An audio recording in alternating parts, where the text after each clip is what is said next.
अस्सलाम वालेकुम स्टूडेंट्स। आज का जो हमारा इम्पोर्टेंट टॉपिक है वो है हिस्टीरोसल्पिंजोग्राफी। ठीक है, तो पहले इसकी वर्डिंग पे ज़रा गौर करें। हिस्टीरो का मतलब है हमारे पास यूट्रस, ठीक है। सल्पिंजो का मतलब है फुलेपियन ट्यूब, ठीक है, फुलेपियन ट्यूब। एंड ग्राफी का मतलब ये है कि हम विजुअलाइजेशन करते हैं through contrast media, through contrast, ठीक है। हम कॉन्ट्रास्ट इंजेक्ट करते हैं। यूट्रस एंड फुलेपियन ट्यूब जो हमारे पास फीमेल इंपॉर्टेंट रिप्रोडक्टिव सिस्टम के पार्ट्स हैं उनकी विजुअलाइजेशन करते हैं अगर कोई हमारे पास सस्पेक्टेड पैथोलॉजी है, ठीक है। अब इसकी डेफिनेशन अगर हम बोले तो examination of the uterus and fallopian tube through the contrast media is called hysterosalpingography. अब इसमें हम क्या करते हैं, इसमें हम दो ऑर्गन्स को चेक करते हैं, दो सिस्टम्स को, दो पार्ट्स को चेक करते हैं जैसे मैंने मेंशन किया हुआ है। एक हमारे पास है यूट्रस जिसमें आपके पास इम्प्लांटेशन होती है किस चीज़ की, जो आपके पास फीटस होता है उसकी, ठीक है। गेस्टेशन पीरियड पूरा का पूरा आपके पास यूट्रस में जो है वो होता है। अगर आपके पास कोई इनफर्टिलिटी है, मिसकैरेजेस है, एबॉर्शन वगैरह है, उन पैथोलॉजीज के लिए हम यूट्रस वगैरह पे जो है जाते हैं, ठीक है। दूसरे नंबर पे हम फुलेपियन ट्यूब को जो है वो स्टडी करते हैं। फुलेपियन ट्यूब असल में एक ट्यूब होता है जो आपके पास कनेक्ट करता है यूट्रस को विद द ओवरीज, ठीक है। तो अब फुलेपियन ट्यूब अगर हमारे पास ब्लॉक है तो फर्टिलाइजेशन नहीं हो रही, अगर फर्टिलाइजेशन नहीं हो रही तो इनफर्टिलिटी है, ठीक है। तो इनफर्टिलिटी से रिलेटेड जितनी भी हमारे पास पैथोलॉजीज वगैरह हो तो हम हिस्टीरोसल्पिंजोग्राफी पे आते हैं, ठीक है।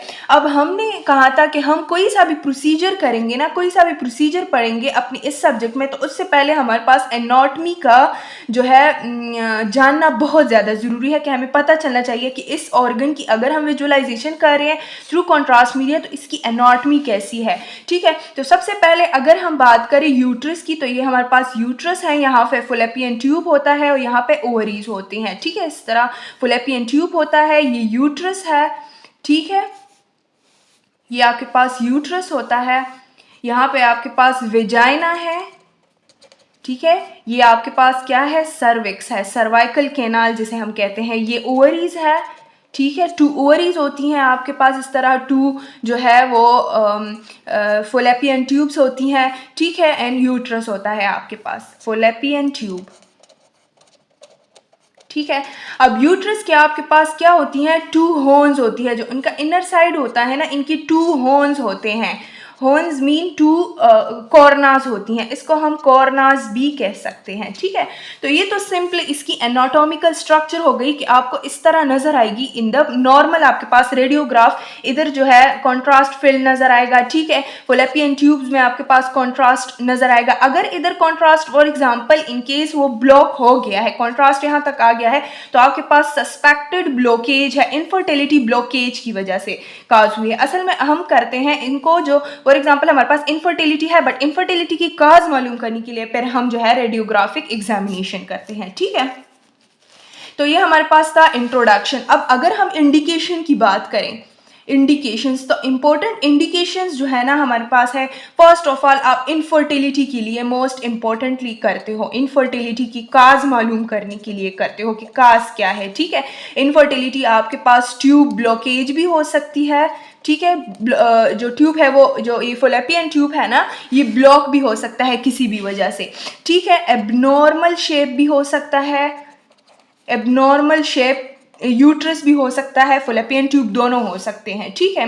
हार्मोनल इश्यूज हो सकते हैं, हार्मोनल इश्यूज हो सकते हैं। तो इन सारे इश्यूज को इवेलुएट करने के लिए और फिर थेरेप्यूटिक प्लानिंग्स पे जाने के लिए हम सबसे पहले क्या करते हैं, हिस्टीरोसल्पिंजोग्राफी करते हैं कि काज मालूम हो सके, उसी हिसाब से हम फिर ट्रीटमेंट प्लानिंग करते हैं, ठीक है। दूसरा हमारे पास है मिसकैरेजेस, ठीक है। मिसकैरेजेस किस वजह से हो रहे हैं, एबॉर्शंस क्यों हो रही हैं, ठीक है। उनकी काज मालूम करने के लिए चेक करते हैं कोई एबनॉर्मेलिटी इन द यूट्रस तो नहीं है,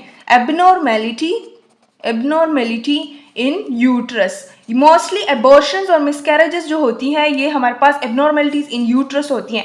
फोलेपियन से हमारे पास फर्टिलाइज्ड एग जो है वो तो आ जाता है, यहाँ पे इम्प्लांटेशन हो जाती है, लेकिन अगर कोई एबनॉर्मलिटी है, कोई एनॉमलीज वगैरह है, तो उनकी वजह से हमारे पास क्या हो जाता है, यहाँ पे इम्प्लांटेशन जो है नहीं होती उस फीटस की, और वो क्या हो जाता है, एबॉर्ट हो जाता है या मिसकैरेज हो जाती है। ठीक है, थर्ड नंबर पे इंपॉर्टेंट हमारे पास है, अगर हमारे पास यूट्राइन माल फॉर्मेशन है, यूट्राइन माल फॉर्मेशन है, इसका क्या मतलब है, अगर यूट्रस माल फॉर्मेटेड है, उसमें कोई शेप एबनॉर्मेलिटी है, फॉर एग्जांपल सेप्टेट है, ठीक है, सेप्टेटिक है, सेप्टेटिक यूट्राइन है, या बाइकॉर्नेट।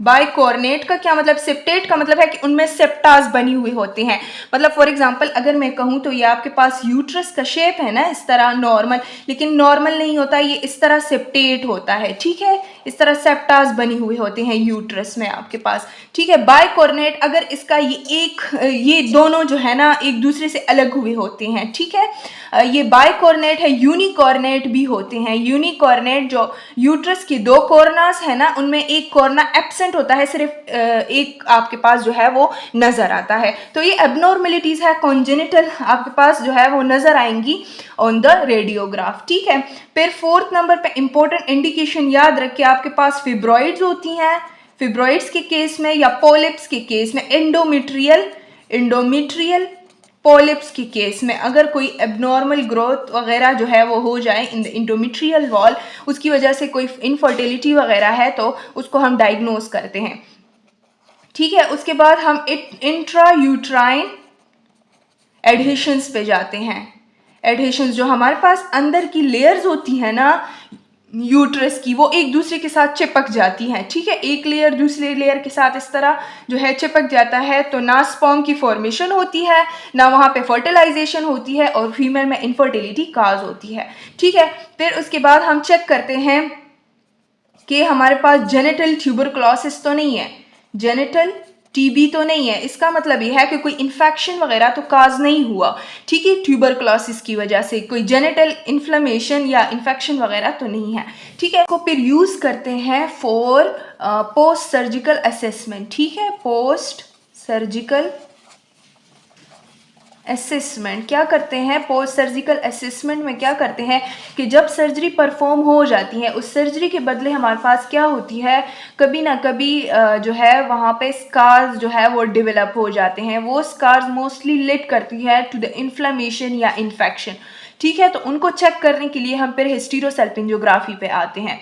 दूसरा, हम पोस्ट स्टेरिलाइजेशन जो है ना, पोस्ट स्टेरिलाइजेशन प्रोसीजर भी करते हैं। Post sterilisation procedure after the surgical procedure हम क्यों करते हैं, ताकि हमारे पास हम कोई ब्लॉकेज या कोई ऑब्स्ट्रक्शन वगैरह है ना, तो उनको जो है वो चेक किया जाए। ठीक है, पोस्ट स्टेरिलाइजेशन का मतलब ये है कि हम आफ्टर द सर्जिकल ट्रीटमेंट हम कॉन्ट्रास्ट को इंजेक्ट करते हैं, यही प्रोसीजर करते हैं हिस्टीरोसल्पिंजोग्राफी, और हम जो है वो ब्लॉकेज या ऑब्स्ट्रक्शन, ब्लॉकेज या कोई भी ऑब्स्ट्रक्शन होना, तो उनको जो है वो डायग्नोस करते हैं। ठीक है, तो ये सिंपली हमारे पास हो गए इंडिकेशंस। अगर हम कॉन्ट्रा इंडिकेशन इधर मेंशन करें ना, कॉन्ट्रा इंडिकेशन, तो कॉन्ट्रा इंडिकेशन बहुत ज़्यादा इंपॉर्टेंट है। फर्स्ट ऑफ ऑल तो आपने जो है ना प्रेगनेंसी के दौरान, अगर पेशेंट को पता है कि आई एम प्रेग्नेंट, उसी दौरान आपने ये वाला प्रोसीजर परफॉर्म नहीं करना। ठीक है, for the diagnosis of pregnancy, कि प्रेगनेंसी है नहीं है, उनके लिए आप कर सकते हो,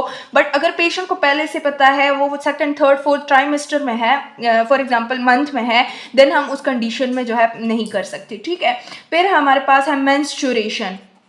मेंस्ट्रुएशन के केस में भी आप नहीं कर सकते ये वाला प्रोसीजर। ठीक है, जो आपके पास 5 डे ब्लीडिंग पीरियड होता है मंथ में। ठीक है, दूसरा, अगर आपके पास डिस्चार्ज हो रहा है सर्विक्स से, ठीक है, सर्वाइकल कैनाल से अगर आपके पास डिस्चार्ज हो रहा है, तो इसका मतलब है कोई इन्फ्लेमेशन है एंड प्रोलॉन्ग है, कोई ऐसी कंडीशन जिसका आपने ख्याल नहीं रखा और वो आपके पास प्रोलॉन्ग हो गया है और उसकी वजह से वो डिस्चार्ज हो रहा है फ्रॉम द सर्वाइकल कैनाल या सर्विक्स, ठीक है, तो इसका मतलब है कि कोई सस्पेक्टेड इन्फ्लेमेशन या इन्फेक्शन डिजीज की वजह से काज हो गई है, ठीक है। दूसरा, हम कॉन्ट्रास्ट सेंसिटिविटी में बिल्कुल नहीं दे सकते, ठीक है। कॉन्ट्रास्ट सेंसिटिविटी अगर किसी पेशेंट को हो ना, एलर्जी हो कॉन्ट्रास्ट से, उस कंडीशन में हम ये वाला प्रोसीजर जो है वो परफॉर्म नहीं कर सकते, ठीक है। अगर हम कॉन्ट्रास्ट मीडिया की बात करें, कॉन्ट्रास्ट मीडिया, तो कॉन्ट्रास्ट मीडिया सबसे पहले इंपॉर्टेंट बात याद रखें कि वाटर सॉल्युबल कॉन्ट्रास्ट मीडिया जो है हम इसमें मोस्टली यूज़ करते हैं, water soluble contrast media, but इसमें हम LOCM एंड बोथ HOCM भी यूज़ कर सकते हैं, ठीक है। Low smaller contrast media and high और स्मॉलर कॉन्ट्रास्ट मीडिया हम यूज़ कर सकते हैं, ठीक है। और इन कॉन्ट्रास्ट मीडिया के साथ हमने क्या करना है, एक जो है वार्म टेम्परेचर थोड़ा सा इसका इंक्रीज करना है, ठीक है। दूसरा जो है ना हमारे पास है, इसके लिए क्या करना है, स्लो इंजेक्शन करनी है, इन्फ्यूजन स्लो करनी है, बिल्कुल फर्स्ट इन्फ्यूजन जो है, ठीक है। फर्स्ट इन्फ्यूजन आप 5 ml जो है वो पर इन्फ्यूजन आप कर सकते हो, ठीक है। अब ये हम क्यों करते हैं, ताकि आपके पास जो यूट्राइन स्पेज़म है ना, यूट्राइन स्पेज़म जो मसल स्पेज़म होता है वो प्रिवेंट हो जाए, ठीक है। जब वो प्रिवेंट होगा तो कोई इंट्रा यूट्राइन एबनॉर्मेलिटी नहीं होगी। इंट्रा यूट्राइन एबनॉर्मेलिटी या एडहेशन अगर होती है इससे, ठीक है, तो वो हमारे पास अपेयर नहीं होगी ड्यू टू दीज टेक्निक्स, ठीक है। एक हम प्री वार्म कंडीशन पे जाते हैं, एक स्लो इन्फ्यूजन करते हैं, ठीक है। फिर हम आते हैं इक्विपमेंट्स पे कि कौन कौन से इक्विपमेंट्स जो है हम यूज़ करते हैं फॉर हिस्टीरोसल्पिंजोग्राफी। सबसे पहले आपको पता है कि हम क्या यूज़ करते हैं, फ्लोरोस्कोपिक यूनिट यूज़ करते हैं, ठीक है। फ्लोरोस्कोपिक यूनिट यूज़ करते हैं जिसमें हम डायनेमिक इमेजेस लेते हैं थ्रू एक्सरे, ठीक है। दूसरा हमारे पास जो इम्पोर्टेंट इक्विपमेंट है वो है वेजाइनल स्पेक्यूलम, ठीक है, वेजाइनल स्पेक्यूलम। अच्छा, ये क्या होता है, मेरी स्क्रीन पर पहले इसका इमेज देख ले, ये इस तरह का शेप का होता है और ये जो है क्या करता है, इसका फंक्शन अगर हम बोले ना फंक्शन, तो फंक्शन इसका है कि हमारे पास इससे एग्जामिन होता है विजाइना या सर्विक्स, ठीक है, विजाइना या सर्विक्स। और कैसे एग्जामिन होता है, बाय ओपनिंग इट, ठीक है। ये ओपनिंग ऑफ द विजाइनल या सर्वाइकल कैनाल जो है ये इस ओपनिंग में हेल्प करता है, हेल्प इन ओपनिंग, ठीक है। तो विजाइनल स्पेकुलम को हम यूज़ करते हैं। दूसरा अगर हमारे पास एक इक्विपमेंट है वो है वल्सलवम फोर्सेप, ठीक है। अच्छा, ये फोर्सेप पहले मेरी स्क्रीन पे इसका जो है इमेज देख ले जल्दी से। ये फोर्सेप इस शेप का होता है, कैंची के शेप का जो है ये होता है। अच्छा, ये किस लिए यूज़ होता है, ये यूज़ होता भी है नहीं भी होता, जहाँ ज़रूरत होती है वहाँ पे यूज़ होता है। अच्छा, अब इसका फंक्शन पढ़ते हैं। अब फंक्शन इसका ये है ना कि टू ग्रिप, अपने पास लिखें, to grip the vaginal lip to visualise cervix, ठीक है। सर्विक्स को विजुअलाइज करने के लिए हम क्या करते हैं, विजाइनल जो एंटीरियर विजाइनल या सर्वाइकल लिप होता है उसको जो है वो ग्रिप जो है करते हैं एंड देन हम विजाइनल स्पेकुलम को जो है इंसर्ट करते हैं, उससे ओपनिंग जो है वो ठीक तरीके से हो जाती है। अच्छा, ठीक है। उसके बाद हम क्या करते हैं, उसके बाद जो है एक और इक्विपमेंट यूज़ होता है जिसको हम कैथेटर्स कहते हैं। कैथेटर्स क्यों हम यूज़ करते हैं, कैथेटर का असल फंक्शन ये है टू गिव कॉन्ट्रास्ट, ठीक है। कॉन्ट्रास्ट जब हम इंजेक्ट करते हैं किसी भी ऑर्गन में, किसी भी कैविटी में, तो उसके लिए हम कैथेटर का यूज़ करते हैं, ठीक है। अब इस केस में आपके पास बैलून कैथेटर यूज़ होता है, बैलून कैथेटर। और बैलून कैथेटर क्यों यूज़ होता है, असल में होता है इस तरह है कि आपके पास जो सर्विक्स होता है ना, विजाइना होता है, ये विजाइना है, ये सर्विक्स का एरिया है, ये इस तरह के शेप का होता है, ठीक है। अब इधर हमने जो है ना वो कैथेटर इंसर्ट कर लिया। कैथेटर अगर बलून कैथेटर है तो इधर हम बलून को इन्फ्लेट करते हैं, क्या करते हैं, इन्फ्लेट करते हैं बलून को। इससे क्या होता है, इससे ये वाली जगह जो है ना, ये वाली, ये क्लोज हो जाती है, ब्लॉक हो जाती है। अब अगर यहाँ से कॉन्ट्रास्ट जा रहा है, ठीक है, उधर जा रहा है into the uterus and into the fallopian tube, तो वापस इधर भी हो सकता है कि वो आ जाए, लेकिन अगर बैलून है तो ये जगह जो है वो ब्लॉक हुई है, क्लोज हुई है, इस वजह से ये दोबारा कॉन्ट्रास्ट जो है वो टूवर्ड्स द सर्विक्स या सर्वाइकल कैनाल नहीं आ सकता, तो परफोरेशन नहीं हो सकती। तो सो टू प्रिवेंट परफोरेशन हम बैलून कैथेटर को यूज करते हैं। अच्छा, कभी कभार इस तरह होता है ना कि ये जो सर्विक्स होता है बाज फीमेल का, ये हमारे पास बहुत ज्यादा नैरो होता है, ठीक है, तो इसके लिए हम मार्गुलिन कैनोला जो है वो यूज करते हैं, ठीक है। मार्गुलिन कैनोला से क्या होता है, जो नैरो सर्विक्स होता है ना, तो उसमें हम ये वाला कैथेटर जो है वो इंसर्ट करते हैं और जो है वो वहाँ पे कॉन्ट्रास्ट जो है वो इंजेक्ट कर देते हैं। आप मेरी स्क्रीन पे देख सकते हैं बैलून कैथेटर है, लेफ्ट साइड पे बैलून कैथेटर है एंड राइट साइड पे आपके पास जो है वो मार्गुलिन कैनोला है, ठीक है। ये आपके पास है सिंपल इक्विपमेंट्स, ठीक है। अगर हम पेशेंट प्रेपरेशन की बात करें, पेशेंट प्रेपरेशन, ठीक है, पेशेंट को हम बिफोर द हिस्टेरोसल्पिंजोग्राफी प्रोसीजर किस तरह जो है वो प्रिपेयर करते हैं। तो फर्स्ट ऑफ ऑल आपने जो है 6 to 10 डे रूल जो है वो याद रखना है, 6 to 10 डे रूल। अब इसमें क्या होता है, फॉर एग्जांपल एक फीमेल का मेंस्ट्रुअल पीरियड जो है उनका डेज होता है फ्रॉम डे 1 टू डे 28 होता है, ठीक है। इसमें जो फर्स्ट 5 डेज होती है ना 1 to 5, इसका ब्लीडिंग पीरियड होता है, ठीक है। और हमने कहा था कि ब्लीडिंग पीरियड में, या हमने कहा था मेंस्ट्रुएशन में, अगर हम सिंपली बात करें तो हमने कहा था कि मेंस्ट्रुएशन में ये वाला प्रोसीजर जो है ये कॉन्ट्रा इंडिकेटेड है, ठीक है। तो 5th के बाद आपका 6 डे स्टार्ट होगा, 6D स्टार्ट होगा टू द 28D, ठीक है। तो अब इस कंडीशन में क्या होगा कि आप जो है ना 6D से लेके 10D तक जो है वो ये प्रोसीजर कर सकते हो। डे 6 और डे 10 के दरमियान आप ये वाला प्रोसीजर कर सकते हो। डे 6 से पहले आप नहीं कर सकते क्योंकि मेंस्ट्रुअल पीरियड होता है। डे 10 के बाद आप इसलिए नहीं कर सकते क्योंकि जो यूट्राइन कंडीशन होती है ना वो उस तरह की हेल्दी नहीं होती जो इस कंडीशन में या इस ड्यूरेशन में जो है होती है। अब ये वाले डेज आप क्यों यूज़ करते हो 6D एंड 10D? ये आप इसलिए यूज़ करते हैं, इसके 3 बेसिक रीज़न है, अपने पास नोट करें। एक तो ये है कि प्रेगनेंसी को अवॉइड किया जाए, ठीक है, प्रेगनेंसी अवॉइड की जाती है इस टाइम पे, मतलब कि एवोल्यूशन अभी नहीं हुआ। एवोल्यूशन आपके पास मोस्टली 14th डे पे होता है, ठीक है। तो अभी एवोल्यूशन नहीं हुआ, एवोल्यूशन से पहले पहले हम ये वाला प्रोसीजर जो है परफॉर्म करते हैं। इसके बाद हम सेकेंड रीज़न जो ये ड्यूरेशन का है ना, ये है कि यहाँ पे यूट्राइन कंडीशन गुड होती है, अच्छी होती है। यूट्राइन कंडीशन जो है वो हेल्दी होती है, यूट्राइन अच्छे जो है वो एनवायरनमेंट में होता है क्योंकि ये फोलिकुलर फेज है, अगर आपको याद हो फोलिकुलर फेज होता है ये, ठीक है। डे 6 टू डे 10 फिर हमारे पास होता है यहाँ पे डिस्कम्फर्ट। इस ड्यूरेशन में डिस्कम्फर्ट जो है वो बहुत ज़्यादा कम होती है, ठीक है, डिस्कम्फर्ट बहुत ज़्यादा कम होती है पेशेंट को। तो इन 3 रीजंस की वजह से हम डे 6 से डे 28 तक डे 10 तक जो है इस ड्यूरेशन में क्या करते हैं, हिस्टीरो HSG टेस्ट करते हैं, इसको हम कहते हैं HSG टेस्ट, ठीक है। अब सेकंड नंबर हमारे पास जो पेशेंट प्रेपरेशन है ना, तो हम पेशेंट को जो है जिस दिन बुलाते हैं उसी से पहले पेशेंट को कहते हैं कि आपने अनप्रोटेक्टिव इंटरकोर्स नहीं करना, ठीक है। उसके बाद हम पेशेंट को प्री मेडिकेशंस भी दे सकते हैं, ठीक है। प्री मेडिकेशंस में आपके पास पेन किलर आ सकते हैं, ठीक है, पेन किलर आ सकते हैं, एंटीबायोटिक आ सकते हैं, ठीक है, एनाल्जेसिक्स वगैरह आ सकते हैं। तो आप पेशेंट को जो है ये वाला जो है जब प्रोसीजर आप रिकमेंड करोगे तो ये सारी प्रोटेक्टिव चीज़ें जो है आप बोलोगे, ठीक है। 4th नंबर एंड बिल्कुल लास्ट जो है आप पेशेंट को बोलोगे कि आपने एम्प्टी ब्लैडर प्रोसीजर के लिए आना है, ठीक है।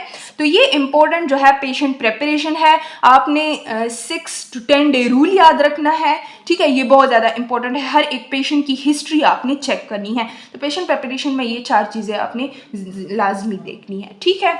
अब अगर हम टेक्निक पे आ जाए ना, तो मोस्ट इम्पॉर्टेंट टेक्निक में आपके पास फर्स्ट स्टेप जो है ना पेशेंट पोजीशनिंग है, ठीक है।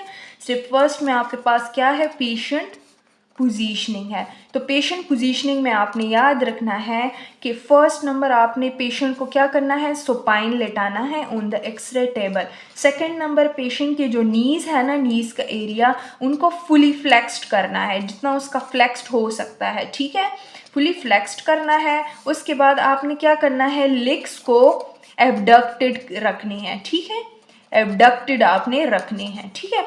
उसके बाद स्टेप 2 पे अगर आप आ जाओ स्टेप 2 पे, तो स्टेप 2 में आपने क्या करना है, जो आपका पेशेंट का वल्वा रीजन है ना, वल्वा, उसको एंटीसेप्टिक से क्लीन करना है। कोई भी एंटीसेप्टिक आपके पास हो उसे क्लीन करना है वो एरिया, ठीक है। उसके बाद स्टेप 3 में आपने क्या करना है, स्टेप 3 में जो है विजाइनल स्पेकुलम, जो मैंने आपको बताया था, विजाइनल स्पेकुलम जो होता है, ठीक है, उसको जो है ना, उसको प्लेस करना है पेशेंट के सर्विक्स रीजन पे, ठीक है, सर्विक्स पे। तो आपके पास सर्विक्स जो है वो एक्सपोज हो जाएगा टू द एक्सरेज या टू द कैथेटर जो आप अभी इंसर्ट करोगे, ठीक है। उसके बाद स्टेप 4 में आप क्या करते हो, लाइट को यूज़ करते हो, ठीक है। कोई भी आपके पास लाइट बल्ब हो ना, तो उसको यूज़ करते हो ताकि आपके पास जो विजाइना का बिल्कुल फर्स्ट पार्ट है वो आपके पास जो है वो नज़र आ जाए कि वो एक्सपोज है कि नहीं है।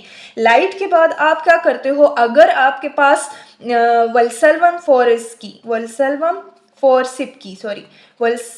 फोर्सिप की अगर नीड है, ठीक है, कुछ ना कुछ पेशेंट्स ऐसी होती हैं जिनमें ये नीड नहीं होता, सर्वाइकल कैनाल जो है अच्छे से नज़र आता है, ठीक है, या एंटीरियर लिप ऑफ विजाइना जो होता है वो उनको को हटाने की ज़रूरत नहीं होती, तो वहाँ पे ये नीड नहीं होता। लेकिन जहाँ पे नीड होता है फिर आप वल्सल्वम फोर्सिप यूज़ करते हो। वल्सल्वम फोर्सिप के बाद आप क्या करते हो, कैथेटर को इंसर्ट करते हो, ठीक है, कैथेटर को इंसर्ट करते हो और थ्रू सर्वाइकल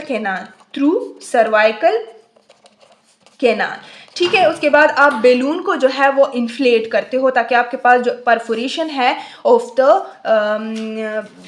कॉन्ट्रास्ट वो ना हो जाए, ठीक है। स्टेप 5 में आप क्या करते हो, अच्छा कभी कभार इस तरह होता है ना कि आप जो कैथेटर होता है ना, आप कभी कभार ये कैथेटर रहने देते हो इन द सर्वाइकल कैनाल ताकि आपके पास जो सर्वाइकल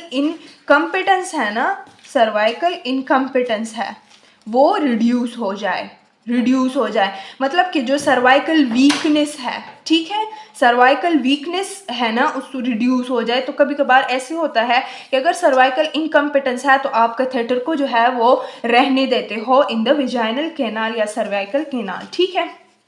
उसके बाद स्टेप 5 पे आ जाते हैं।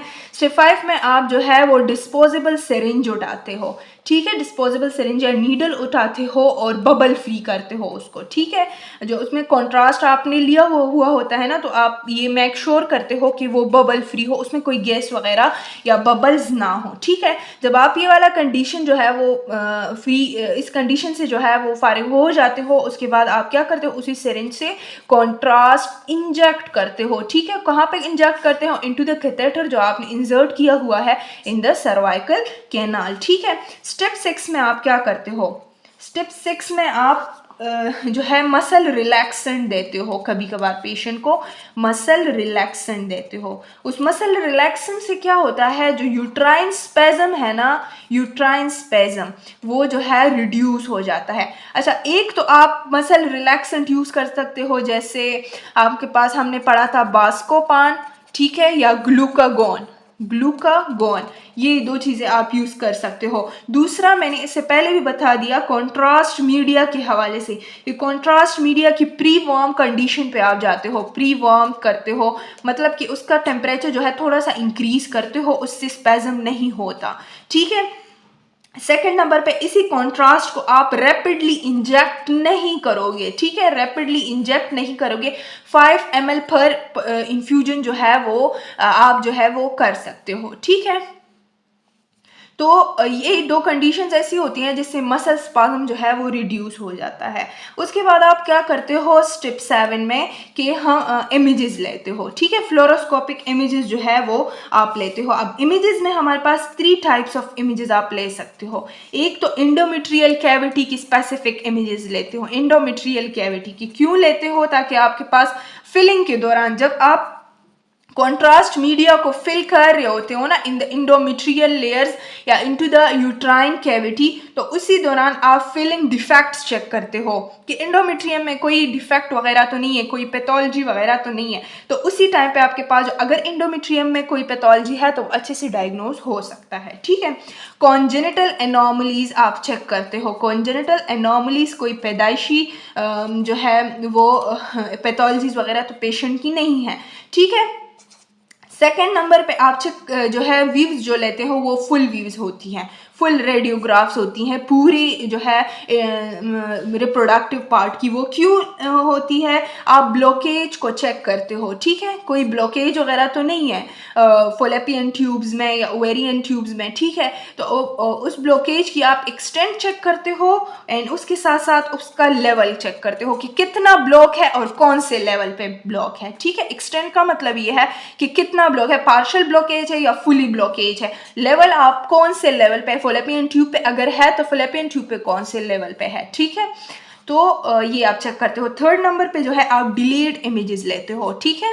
Delayed images. अब डिलेड इमेजेस में क्या होता है? डिलेड इमेजेस मीन कि आफ्टर पूरा जो आप ये एग्जामिनेशन कर लेते हो उसके बाद अब कॉन्ट्रास्ट मीडिया वापस जो है आप वापस बाहर की तरफ कॉन्ट्रास्ट मीडिया कैथेटर को आपने जो है वो रिमूव कर दिया है। कॉन्ट्रास्ट अभी जो है वो दोबारा आ रहा है टू द आउटसाइड। लेकिन उसके बाद डिलेड इमेजेस आप क्यों लेते हो? ताकि आपके पास कोई कॉन्ट्रास्ट लोकुलेशन तो नहीं है। लोक्यूलेशन, लोकुलेशन का मतलब कि लोक्यूल्स वगैरह तो वो नहीं बना रहे। लोक्यूल्स का क्या मतलब है कि कोई कोगुलेशन, कोगुलेशन का मतलब ये है कि कोई वो कॉन्ट्रास्ट एक जगह पे या दूसरी जगह पे कोगुलेट तो नहीं हुआ, वो पूरा का पूरा जो है पेशेंट के रिप्रोडक्टिव पार्ट से या यूट्राइन कैविटी वगैरह से निकल तो चुका है ना। तो इसके लिए आप क्या करते हो? डिलेड इमेजेस लेते हो। डिलेड इमेजेस आप मोस्टली आफ्टर द एग्जामिनेशन, पूरा एग्जामिनेशन आप कर लेते हो, देन डिलेड इमेजेस जो है वो आप ले सकते हो। क्योंकि ये कॉन्ट्रास्ट जो है ये आयोडीनेटेड होता है तो ये टॉक्सिक हो सकता है अगर ये ज्यादा देर रहे यूट्राइन कैविटी में, ठीक है। तो ये आपके पास था mostly about the technique and images. Hope so आपको समझ आ गई होगी। नेक्स्ट जो हमारा लेक्चर होगा वो होगा इंशाल्लाह यूरिनरी ट्रैक पे। और अभी लास्ट में आप थोड़ा सा एनिमेटेड वीडियो देख लें अबाउट द हिस्टेरोसल्पिंजोग्राफी की किस तरह होती है, ठीक है। तो अपना बहुत सारा ख्याल रखिएगा, दुआ में याद रखिएगा। अल्लाह हाफिज़। The uterus is in the center and then it is connected with the vagina by the mouth of the uterus called the cervix. On either side of the uterus are the fallopian tubes, at the end of which there is a pair of ovaries. The HSG test is done in an X-ray room. You are made to lie down on the table and a speculum is inserted to visualize the mouth of the uterus or the cervix. Then a cannula is inserted into the vagina and through it the dye or the oil-based contrast medium is very slowly injected into the uterus. This dye then travels through the fallopian tubes. If both the fallopian tubes are open, as you can see, then the dye passes out of them and enters the abdominal cavity. This is the X-ray of a normal HSG. If either tube or both the tubes are blocked, then the dye is not able to pass through the fallopian tube, as you can see. This is the X-ray of an abnormal HSG. HSG is also done to assess the shape of the uterus because abnormal shape of the uterine cavity can be a cause of infertility or repeated miscarriages.